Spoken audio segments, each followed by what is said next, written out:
They told me it was just observation duty. Stand outside the door, watch the monitor, don't make eye contact through the glass. Simple, right? Nobody told me it could speak. Nobody told me it would say my name, and nobody told me what it does to the ones it calls cured.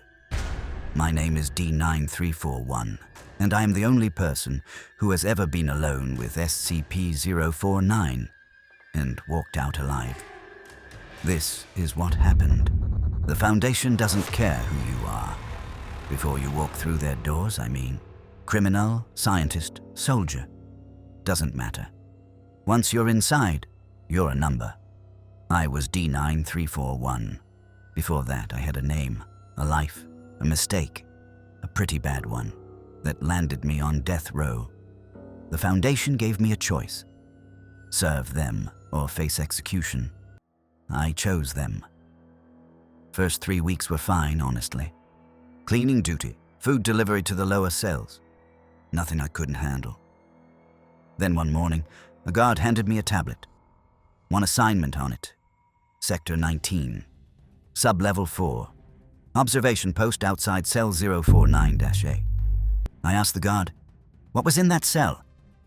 He just looked at me and said, don't talk to it.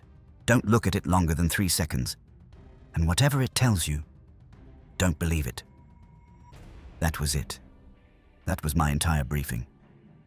Sub-level 4 was different. Quieter. Colder. Not cold like temperature cold.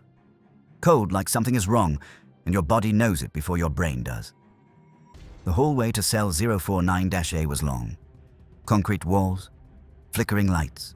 The floor had scuff marks that were too dark to be dirt. I didn't think about that too long. The observation window was small, thick reinforced glass, about eye level. I sat down in front of the monitor, tried to focus on the screen, but then I looked up, and it was already looking at me. 7 feet tall, black robes that seemed to just absorb the light around them. Long beak mask.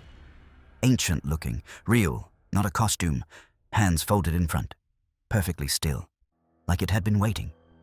I reminded myself, 3 seconds, 3 seconds, then look away. I looked away, then it spoke. The voice was calm, educated, like a doctor from another century. I don't know how else to say it. It said, you carry it too, you know. I can see it on you. The pestilence. I stared at the monitor.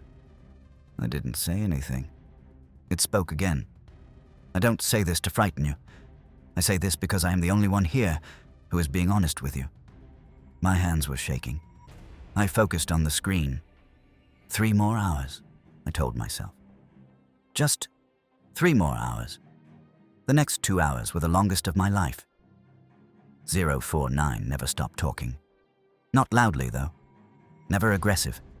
Just that calm, steady voice, like a professor giving a lecture to an empty room. It talked about disease, about humanity, about what it called the Great Pestilence. Something it claimed it could see inside every living person, like a shadow attached to the soul. It said the Foundation kept it locked away because they feared the cure, not the disease. The cure. It said it had never harmed anyone. It said everyone it had ever touched was now free of suffering. I knew what the file said. I had read the incident reports, the bodies it left behind, the way it would kneel over them and work in silence for hours, turning them into something that moved, but was no longer alive. I knew all of that, but something about its voice made the knowing feel far away. At hour 2 and 40 minutes, the monitor flickered. Then the lights went out. Red emergency lighting flooded the hallway. A voice on the intercom said 3 words. Class 2 containment failure, then cut out. I heard boots running somewhere above me, alarms in the distance, doors slamming. Then I heard the sound I will never forget for the rest of my life. A soft, Mechanical click, and the door to cell 049A slowly opened. I pressed myself against the wall. Every instinct in my body was screaming at me. Run! Run right now! But my legs didn't work. My brain had stopped sending the right signals. SCP-049 stepped into the hallway. It moved slowly, unhurried, like it had all the time in the world. It turned and looked directly at me, and then it did something no report ever mentioned. It nodded, slowly, like it recognized me, like we had an appointment. It said, "There is no need to be afraid. I'm here to help. I'm always, only here to help." It took one step toward me. I found my legs. I ran. I don't remember most of it. Corridor after corridor, a stairwell, a door with a keypad I somehow got open, another hallway. I remember falling, getting up, and the sound behind me. That was not running, not chasing, just walk, patient, steady, like it knew I had nowhere to go. I made it to an emergency checkpoint. 2 MTF agents grabbed me and pulled me through a security door. It sealed behind us with a heavy clang. Through the small window in the door, I saw it. SCP-049, standing in the corridor, still, watching. It raised one hand, not threatening, almost like a wave goodbye. Then the backup power kicked on. Containment systems reactivated, and it turned and walked calmly back toward its cell. Like nothing had happened. Like it had just wanted to see how far I would run. I was debriefed for 6 hours after that. They asked me what it said to me. I told them everything.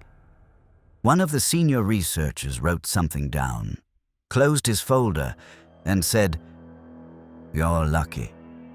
Most people it speaks to that long don't walk away the same." I asked him what he meant. He didn't answer. I was transferred the next day, far from sub-level 4. But sometimes at night, when everything is quiet, I think I can still hear it. That calm, steady voice, telling me it can see the pestilence on me, telling me not to worry, telling me the cure is coming. SCP-049. Object Class Euclid. And whatever you do, don't let it speak to you.